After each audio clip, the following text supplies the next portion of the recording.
Memanglah nafsu ni selalu mengelurkan kita. Kita tak tahu ini kehendak hati ke nafsu.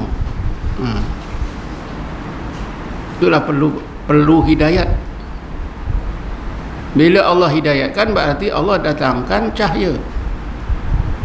Ini nafsu ke ataupun ini kehendak hati? Ini salah ke betul? Salah ke betul? Kita selalu berada dalam keadaan itu, boleh ke tidak? Boleh ke tidak? Lalu kita berada dalam satu keadaan yang kita serba salah. Ini betul ke tidak? Ini nafsu ke, akal ke, hati ke, iman ke, atau apa? Itulah perlunya, perlunya hidayat daripada Allah. Bila Allah hidayatkan kita, insya-Allah kita dapat kebenaran. Sebab itulah Imam Ghazali memberi panduan kepada kita. Bila kita berada dalam satu masa, dalam satu keadaan, nak buat sesuatu atau nak tinggalkan sesuatu, nak buat sesuatu, kata Imam Ghazali, kalau sesuatu itu memang nyata baiknya, lalu kita rasa berat nak buat, yang rasa berat itu adalah nafsu. Datang surah ni kan baik, tapi ada saja alasan datang pada hati kita. Itulah, inilah 1001 alasan.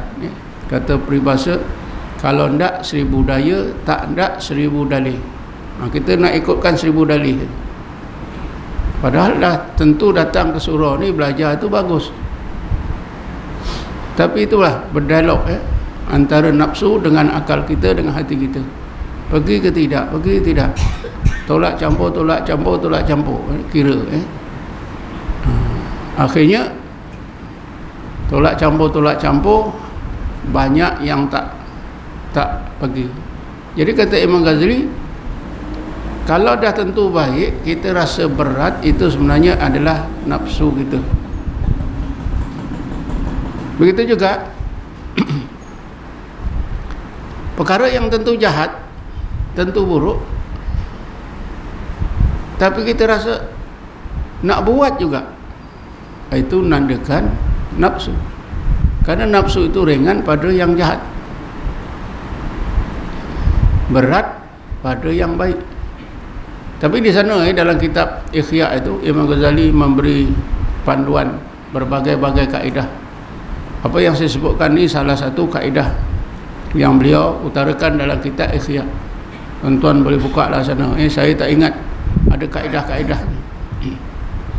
Dalam kitab Qutul Qulub, Abu Talib Maki pun ada memberi 9 kaedah.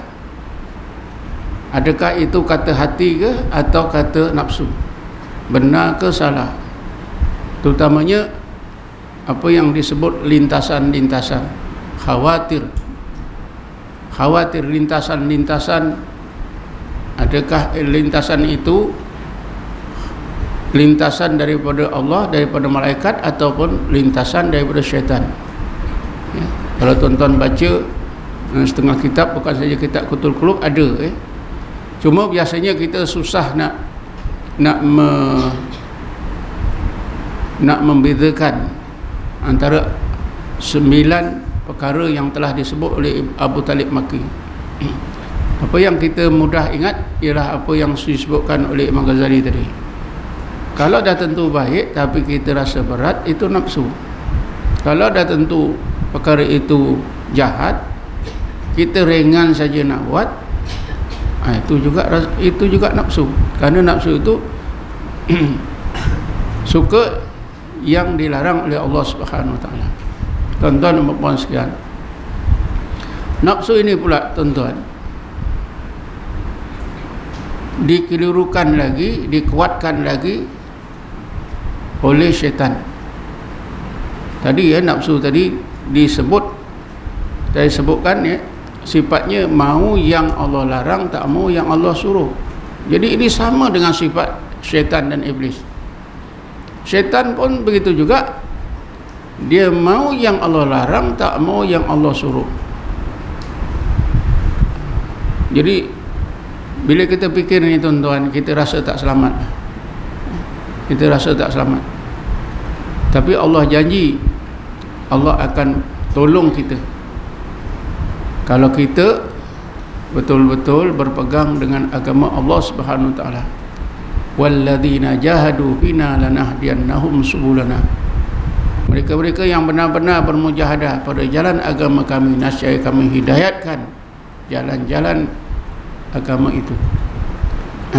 Jadi kalau kita betul-betul mau kebaikan, insya-Allah Allah akan bantu kita. Jadi nafsu kita ini semakin kuat ya, kerana dia dapat kawan, iaitu syaitan. Syaitan ni tuan-tuan, dia boleh pengaruh kita dengan macam-macam cara. Daripada jauh dia boleh kawal fikiran kita, hati kita, nafsu kita. Apatah lagi bila dia dekat, apatah lagi bila dia masuk dalam tubuh kita. Kebetulan pula kita memang panggil dia untuk jadi kawan, kononnya untuk menolong, untuk membantu. Macam-macam perbuatan kita yang kita tak sangka, yang kita tak sedar, bahawa yang kita lakukan itu sebenarnya memanggil syaitan. Antaranya apa yang pernah saya selalu sebut, ya, pakai tangkal, tangkal azimat ni, itu artinya memanggil syaitan untuk berdamping dengan kita, untuk masuk ke tubuh kita. Jadi tak dipanggil pun memang selalu berdamping dengan kita, dipanggil lagi.